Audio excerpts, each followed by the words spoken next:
ఓం శ్రీ సరస్వత్యై నమః. అందరికీ నమస్కారం. ఈరోజు ఈ వీడియోలో మనం చదువులో ప్రావీణ్యత పొందేలా చేసే శ్రీ సరస్వతీ ధ్యాన మంత్రాలను, వీటి యొక్క అర్థాలను మరియు వీటిని పఠించడం ద్వారా పొందే ప్రయోజనాలను తెలుసుకుందాం. ముందుగా మంత్రాన్ని చూద్దాం.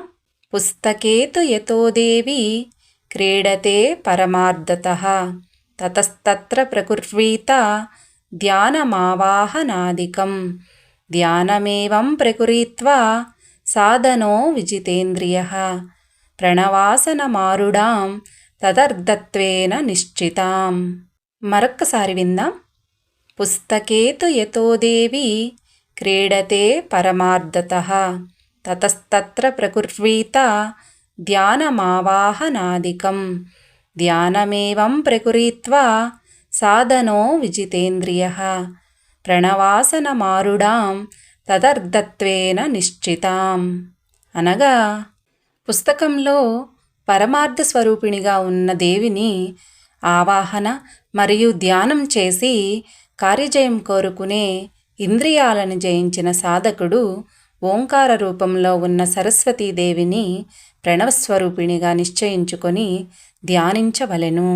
అంకుశం చాక్షసూత్రం చ పాశం వీణాంచ దారిణీం ముక్తాహార సమాయుక్తం మోదరూపాం మనోహరం.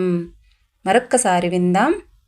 అంకుశం చాక్షసూత్రం చ పాశం వీణాంచ దారిణీం ముక్తాహార సమాయుక్తం మోదరూపాం మనోహరం.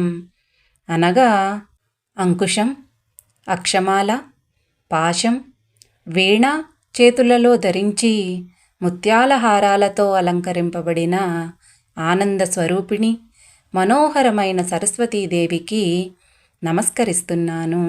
ఇప్పుడు ఈ మంత్రాలను పఠించడం ద్వారా పొందే ప్రతిఫలాలను తెలుసుకుందాం. ఈ మంత్రాలను నిత్యం శ్రద్ధాభక్తులతో పఠించడం ద్వారా జ్ఞానం, వాక్చాతుర్యం అభివృద్ధి చెందును, చదువులో ప్రావీణ్యత కలుగును, వృత్తిలో ఉన్నత స్థాయి మరియు కీర్తి లభించును. ఓం శ్రీ సరస్వత్యై నమః.